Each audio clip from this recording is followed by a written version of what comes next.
All right, guys. We're going to make this little silly guy.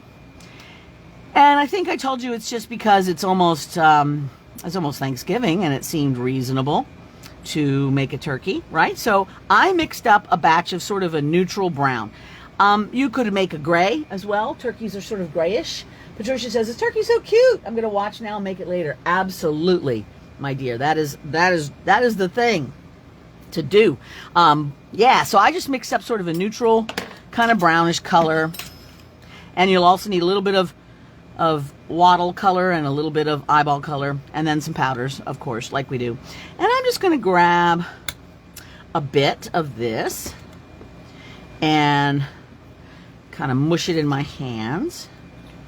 How much, you say? Some. So this is made mostly with like ecru or white, obviously gray granite because I put that in everything, a little bit of brown. I just grab my scraps, you know. Terry says, I'm a chai fan with a little sugar. Took me 45 years to find a tea I like. I getcha, you know, and it's funny, my son is either chai or, you know, he likes Irish breakfast. Marilyn says, I'm waiting for my husband to bring me my Sunday cup of lilikoi tea. Ooh, very cool. Darlene says, my husband made brunch for us. It was so good and I ate too much and I'm ready for a nap. Suzanne says, I like chai, but my favorite is fresh ginger. Isn't it wonderful to have so many flavors in life? Oh, I just love that so much. And I hear all you guys having like favorite teas and things are just, it's so wonderful to have favorite stuff. And especially if it's something that's a consistent way to start your morning. Like I usually drink coffee when I'm here with Ray, and sometimes when I go and visit my son, who is a tea guy and doesn't really prefer coffee. My daughter-in-law loves coffee, so we eat coffee together, but I usually drink tea with him, and we usually do Irish breakfast because it's got almost a cocoa flavor to it, very lovely and intense with lots of sugar and milk and all that stuff. Mel says, is the dragonfly bead polymer clay or glass? Polymer. The page says, renew your joy every month with an all-new lampwork glass bead. Yeah, it's not. It's polymer. Irish breakfast by Republic of Tea is my absolute favorite. Yeah, Janice, I'm Janice. I love the Irish breakfasts and stuff. Yeah, I hope that's not going to make anybody freak out when they buy it, that it's not glass. But that is not my problem, unfortunately. That's theirs. But it is polymer, yes. In fact, let me get you, I'll bring this up a little closer so you can kind of see it. So you can see all the little dragonflies in progress. Waiting for the next step. All right, so I made a ball and it's going to sit on the table, so I'm kind of pushing it so it will bulge out like this, and then I am kind of squeezing to create a long neck and just manipulating so that I have a nice proportion to little fat turkey body and long neck and a little blob of a head. And I keep getting my fingernails in there, which is not a thing I normally do, so I don't know what's going on with me. But I like to just kind of roll it back and forth in my hands like this. So you're going to end up with like a game piece, like if you were playing Risk or one of those games, and it has one of those plastic little game pieces that look like a squatty bowling pin. That's kind of the look we're going for, so that it can stand up nicely and it can have its crazy little head. All right, so something thusly. Mel says, I like Bengal spice tea that the Celestial Seasonings make. Yeah, that's probably kind of in the same sort of family as a chai tea. So that's cool. All right. So now I'm going to pull the beak right out of the head. So if you can see like the profile, the beak is just coming straight out of the head. I don't add it on there, and I'm going to make the color and stuff with powder. It's just more easier that way, and I think it looks better. So I don't want it to be too big. All right. Turkeys don't have a massive beak, and it's just sort of like this look. Okay. Now, before I do anything with that, I'm going to take a needle tool, and I think this, I'm not needle tool, a ball tip tool, and I'm going to make a big indentation on each side where I want the big bulgy eyes. And I made really big googly eyes, but we don't have to make them that big. We can make them smaller. But I definitely want to make the little indentations so that the eyes have a place to live. And I'm going to put the eyes in first before I open up the beak. It's just easier that way. So I've got my white clay, and I might make these eyes a little smaller than those, but maybe not. We made a small butternut squash, says Terry. We did. You're 100% correct about that, Terry. It is a small butternut squash. How interesting. So I'm going to just make 2 eyeball balls that are about the same size. And I told you I'd make them smaller, and I've made them just as big. So let's see. About this big this time. Sure. Why not? Let's see, how much bigger is that one? Beep, beep, beep, beep, beep.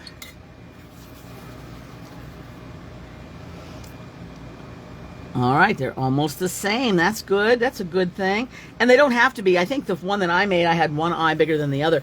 But it wasn't noticeably bigger, so it just looks like I messed up. So if you're going to do one eye bigger than the other, really emphasize it so people will know it's not a mistake, but it was what you meant. All right, I am going to do a little trick that I like to do whenever I have eyes like this. And I'm actually going to do 2 tricks. The first trick is I often forget to add powder around the rim of the eye until after I've put the eyeball in, and then I'm sad because it gets all on the eyeball, which is no fun. So I've got some brown here, and I'm just going to come around the eye, thusly. It doesn't have to be real dark, but just a bit. Clean my brush off, blow away any excess, and then do the blending. And I keep wiping my brush a little bit so that I can do the blending without it getting too out of control. Got a little out of control right there. I'm gonna fix that. Whenever you have an out of control powder, just use your tape to control it. All right, so there is that, and I know his head is not perfectly symmetrical, but we're gonna fix that in a minute. So I'm gonna take my needle tool and do a little bit of scratching on the inside of the eye socket and leave all those scrumbles there, because that will make its own like little pastiness, but pasty in a good way. And then I'm gonna put a drop of liquid clay, not too much, because if it's too much, then the eyeball's gonna be sliding all over the place.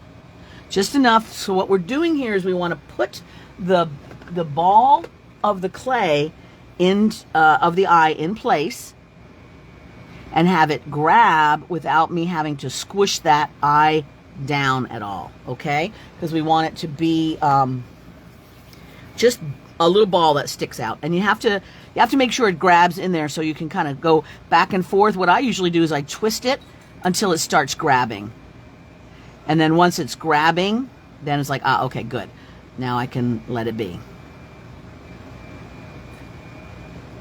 And you might not want a giant googly-eyed guy. And look, I accidentally made one eye bigger than the other. And you notice that I made them smaller than this one. These guys really stick out, but you know, that's the way it goes. So I'm going to cut open the beak on this guy right now. And I'm just going to take my blade and slice it right down the middle, a little ways, not too much. And then I'm going to try to open that mouth up. Ugh. Okay, there we go. I have to open it up a little bit there, bring my tool in here and kind of clean up the corners. Let's get that little bit away.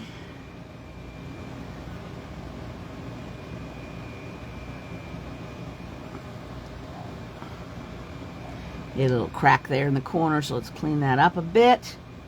All right, that looks pretty good. And now I can open this mouth up a little bit more. And usually then I pull the top beak out a little bit more, just so he doesn't have an overbite. I mean, an underbite. He wants to have an overbite. And you can tuck that down just a little. And I ended up like cracking this a little bit. If the clay is cool, like you haven't warmed it up real well, it can crack. So I'm trying to just smooth all that, make sure it doesn't crack, because that's no fun. You don't want his beak to fall off. And then that should be pretty good. Okay. All right, so I'm going to have to put some powders and stuff in there, which I'm going to do that in a minute. But for now, I'm just trying to make things smooth and looking good.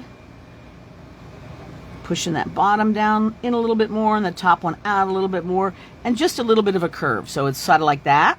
Does that make sense? Make sure it's straight. And make sure everything is nice and smoothed in there. Okay, so there we go so far. Looks like a creature from Beetlejuice putting on the mascara. The size of those eyeballs makes me think there's an axe nearby, right? I'm only going to tell you once or I'll pull your beak right off your head. Too bad everything that's out of control can't be fixed with tape. But then I didn't try that on the kids, right? Maybe that was a secret thing that we all missed somewhere along the way. All right, so now I've got to move this so I can get to my red. So what I'm going to do is I'm going to get a little bit of my red powder. Okay. And see how inside of the beak there's just like a little bit of redness. And it will kind of match the red of the wattle too, which is nice. But I'm just going to take the little bit of this red and kind of just tuck it on the inside of the beak. Just like that. Not much. Just a wee bit. And then I've got so many little sized brushes here that are all different sizes for different things.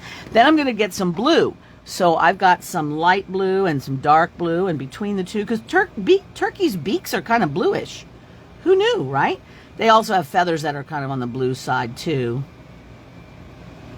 And I'm going to just take this little blue mix and just get the beak all blued up.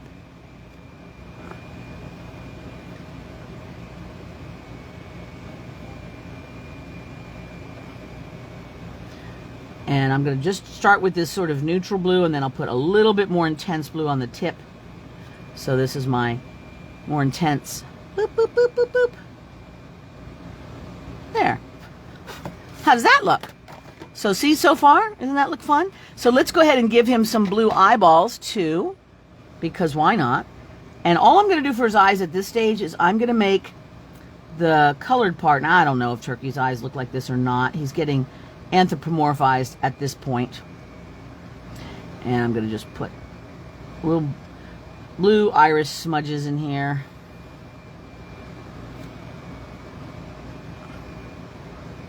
And I'm not going to put the black on now. I have in the past done that, but I'm not, and I'll tell you what we're going to do in a minute. But this is what we have so far. So that looks pretty good, right? Okay, we're good. I'm going to clean this up because I inevitably just get my hand all in the powder or glue, if whatever's there. Waddle, you say? Suzanne. See, I'm very impressed with Suzanne. English is not her first language, and yet she can wordplay joke with the best of us. I'm so impressed, Suzanne. That is amazing. Let's see. Gotta say, says Lynn, I'm not fond of wild turkeys. The only thing that's ever stalked me while hiking that I'm aware of. Oh my goodness. It's because they're cold, so the blue beak. I love it. All right, let's make his big old tail. Oh wait, let's put his waddle on. So I just have this interesting little red mix. And you can go look up turkeys. They got a whole thing going on with their waddle. It's up all over their face. It's everywhere. So you can make that as crazy as you wish. I thought I would just make a moderate one. So I'm starting off, and this is sort of a red-orange. I'm starting off with just a teardroppy shape like this. I want to have a long enough strand so that it can kind of wander over his beak and kind of attach on that way. So this is sort of what my waddly thing looks like. It just looks like a weird teardrop or a misshapen sperm, that kind of thing. And I'm going to just take this, tuck it on one side of the beak and around, and then just down onto the neck area. Okay? And you may get as crazy and creative with that as you want. You can texture it. You can do many things. I'm content with it to look like this. So now all we've got to do is make that big old fan feather thing going on. So let's do that. So I'm going to start off with, just a wad of clay, about thusly. And let's see. This might be more than I need. But hey, in fact, it is going to be more than I need. So let me cut it down so I can show you the proper size. I'm trying to put the excess away in my little clay cabinet. All right, let's see. Googled turkeys and they do not have pretty faces. Lots of bumps and flesh and weirdness. Yep, exactly. So I'm trying to take the essence of turkey, keep it cute, which makes it kind of fantasy and not reality, but I'm okay with that.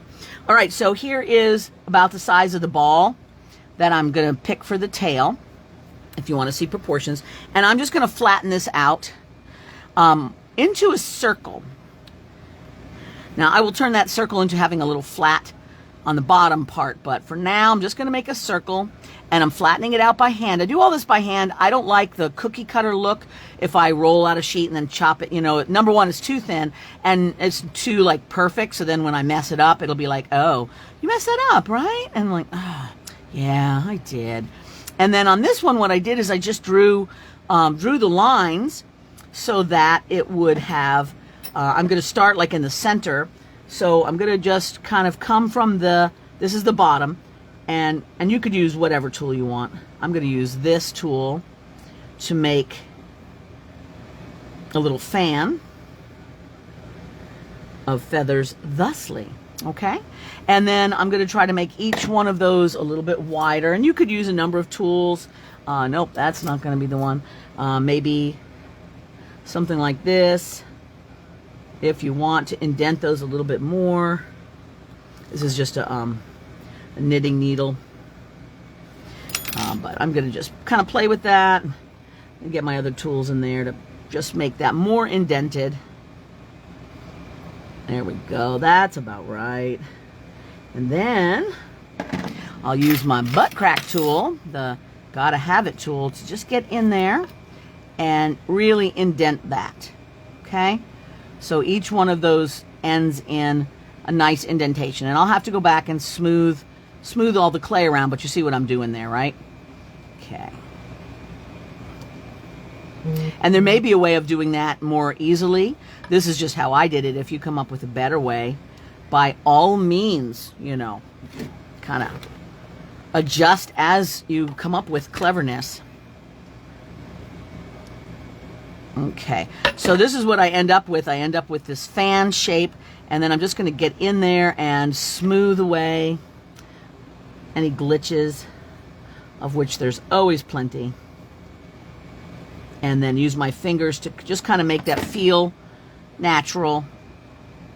As you guys know, I'm a big fan of fingerprints overall as a wonderful way of creating organic texture all around. And I do have to kind of get into each of the areas and make sure it's smooth and looks good and finished. No clay lines, because I don't want to see the clay. I just want to see the shape. Okay. All right. So that's a good fan.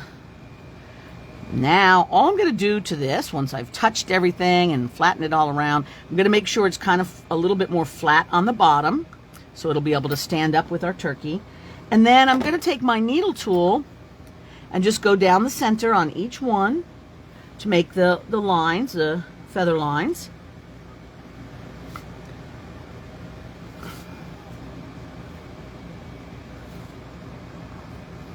And I'm going to make sure that I have those lines continue right to the end.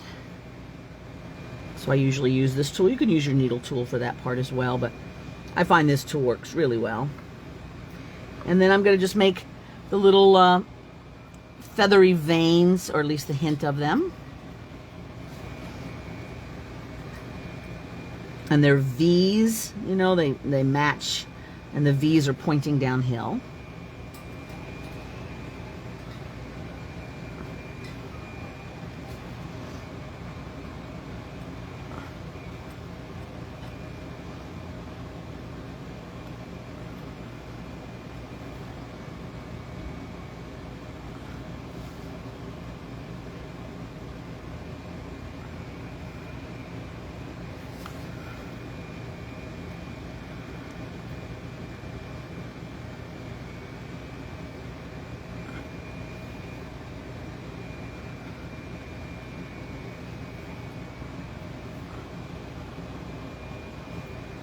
Okay.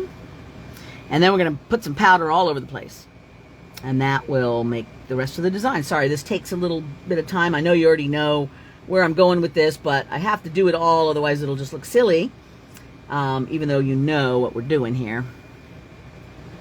All right, so the first thing I'm going to do is put some blue inside all of the lines here, and then use my tape to make that come out, because I wanted to bring some of that blue in there. A lot of turkeys have that sort of iridescent kind of bluishness going on. All right. And then let's get our tape going here. Really clean that baby up. Caruncle. Oh, caruncle. Oh, yes. I'm just seeing what Darlene is saying. Yeah, exactly. I think that there's words for everything, aren't there? It's so wild. Love it. All right. So those of you who haven't seen the tape before, which I can't imagine any of you haven't because I do that constantly, is I'm just taking a piece of tape and kind of rubbing over the surface, and you usually have to go at it twice, 3 times, 4 times. And each time you do that, you're lifting stuff off the top. And I have to constantly be using new tape, because once the tape is got the powder on it, then it can't absorb any more. You know, it's not an unlimited thing, so you end up using a little bit of tape to get everything done. And if when you do this it still looks muddy, it's because you need to go back over with one more thing of tape and get that top surface done. All right, because you know it takes a couple of passes for it to work. All right, so now what we're going to do is we're going to take our darker colored powder and go in the cracks. And I'm just riding it right down the middle. If anything gets out of control, you can go back and change it. And I'm going to use the dark around the tip of each feather, thusly. And I'm using my darkest burnt umbery stuff. And then I went ahead and used a little bit of the red. Let me get back to my red here to create a little ridge, just to bring that reddish color back. I can't remember now if that's the way turkeys are, or I just felt like that was a good idea, but I'm going to just put a little bit here, because a lot of their feathers do have like the ridge kind of thing going on. And then I went back with white, clean my brush the best I can, and just added a little bit of white in there too, so it just kind of really emphasized the sort of stripy look. Okay, so now we have this. Great. Let's take that up. Let's clean my space.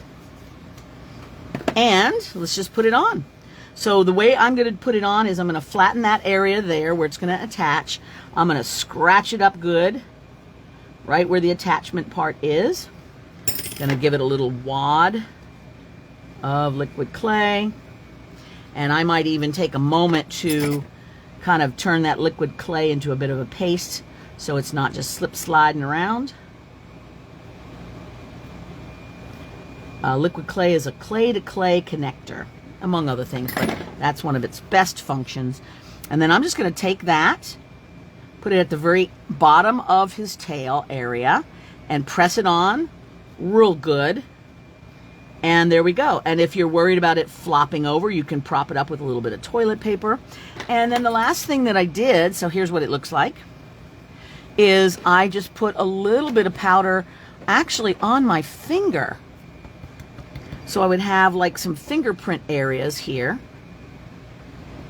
and made a little bit of a coloration down at the bottom with my finger, because it was nice and weird and I felt like it. If you don't like that, you can do it, you know, with your brush or whatever, but it made it look just a little funky funk. So here's what we end up with. We end up with this. Now, to get to here with those eyeballs, once this is baked, then what you're going to do is you're going to put the satin Sculpey. So here's your satin glaze, Sculpey satin glaze, and you're going to put the Sculpey glaze on top of the eyeball. Sorry, I'm trying to put it back away. On top of the eyeball, let it dry. Then you're going to use a drop of it and put some black powder, and you could just use paint, but I use the black powder and whatever was easiest for you, and just dot, and it has the glaze in it already, so that then the eyeball, the little black part of the eyeball, the pupil, yeah, could be nice and bold. All right, and then you have a turkey. a little crazy turkey. So let me put him up close to you so you can see. So there's how the eyeballs turned out, you know, and there's his little waddle, carnuncle, blah, blah, blah, blah, blah. And then this is this in the back. And that's it. There you go. That's how your turkey works. And feel free to make a gaggle of them. Is that what a clump of turkeys are called? I think so.